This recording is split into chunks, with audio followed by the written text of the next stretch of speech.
मेरे साथ phone line पे जुड़ गए हैं। नमस्कार इब्राहिम। जी मैडम। बताइए आपने क्या स्टॉक खरीदा है, किस भाव पर?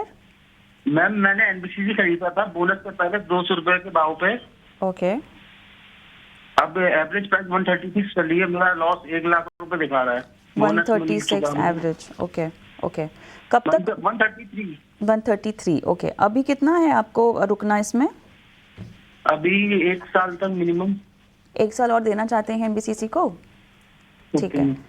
ऑलराइट अक्षय, 1 साल का समय और एवरेज 133, बोनस के पहले इन्होंने लिया था 200 पर।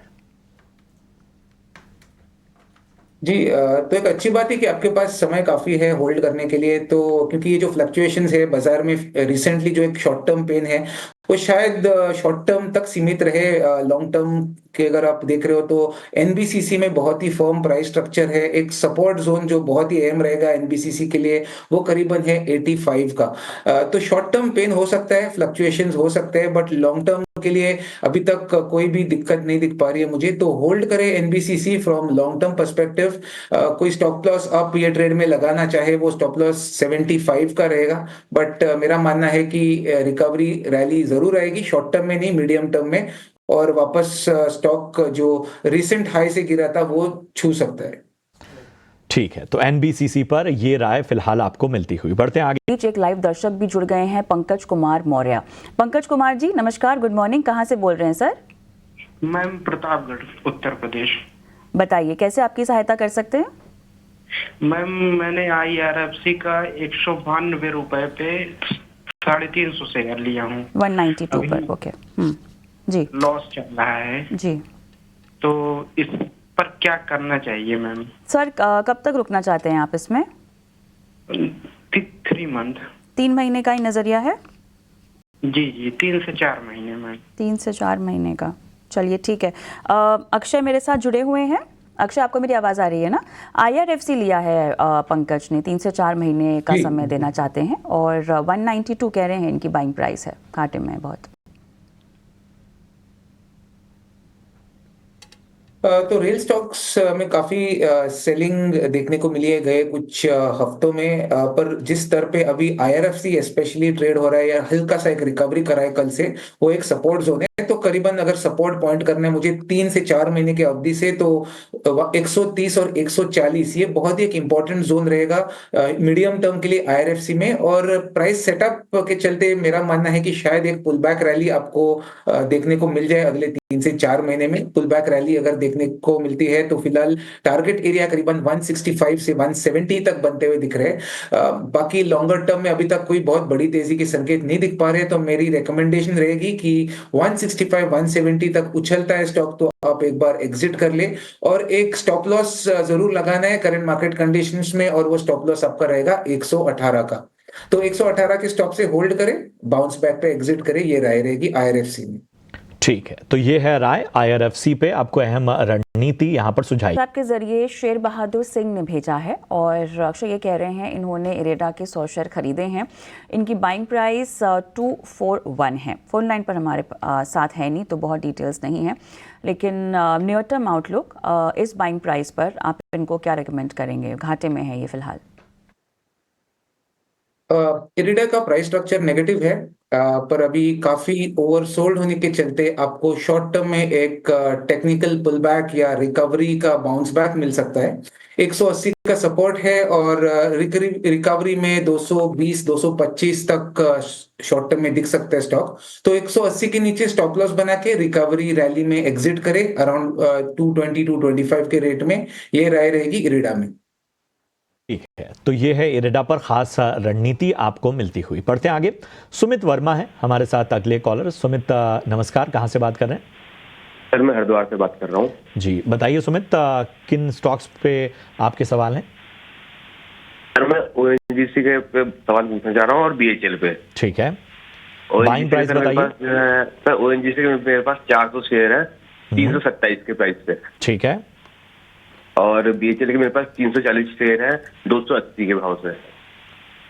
ठीक है, BHL आपने 280 के भाव पे लिया हुआ है ना?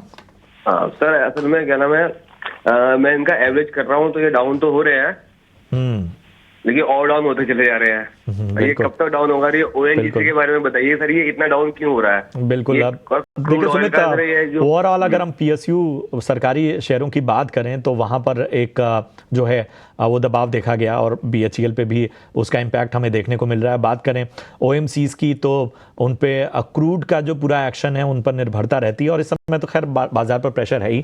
अक्षय, जरा बताइए दोनों स्टॉक पर क्या रणनीति लेकर आगे चलें? एवरेज करते करते इन्होंने निचले स्तरों पे प्राइस लाई है। बीएचईएल इन्होंने 280 पे, ओएनजीसी 327 के भाव तक का लेकर आए हैं, लेकिन सवाल वही है कि लगातार जो है वो दबाव बढ़ता हुआ। देखिए, रिसेंट बाजार में जो सेलिंग हुआ है वो काफी फ्रॉड था जो सेटल हो रहा है बाजार में, और कोई सेक्टर मेरे हिसाब से बचे नहीं है जिनमें पिटाई नहीं हुई है, क्योंकि जो फार्मा एफएमसीजी भी सेक्टर्स रहते हैं उसमें भी आपने ये करंट मार्केट सिनेरियो में गिरावट देखी है।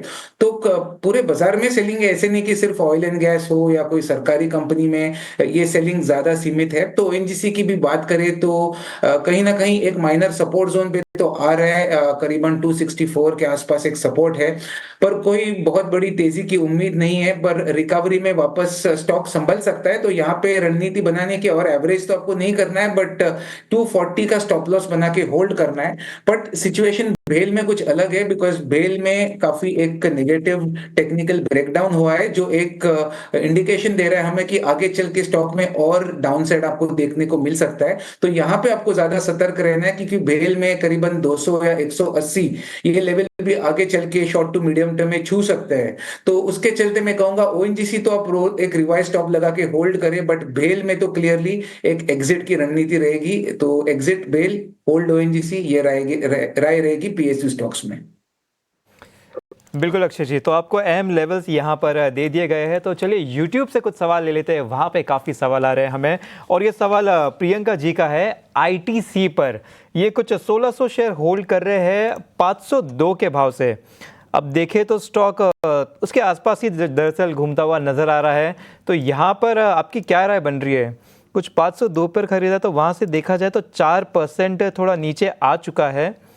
तो यहाँ पर और भी नीचे गिरने के चांसेस है या थोड़ा सा यहाँ पे सपोर्ट कहीं दिख सकता है? साथ ही साथ एक स्टॉप लॉस भी बता दीजिए, क्योंकि यहाँ पे थोड़ा सा लॉस होता हुआ नजर आ रहा है। जी देखिए, आईटीसी में आपको एक चीज बहुत बारीकी से आपको ट्रैक करना है, वो है रिजल्ट मेरे हिसाब से जो क्वार्टरली अर्निंग्स है 24 तारीख को है, 24 अक्टूबर को।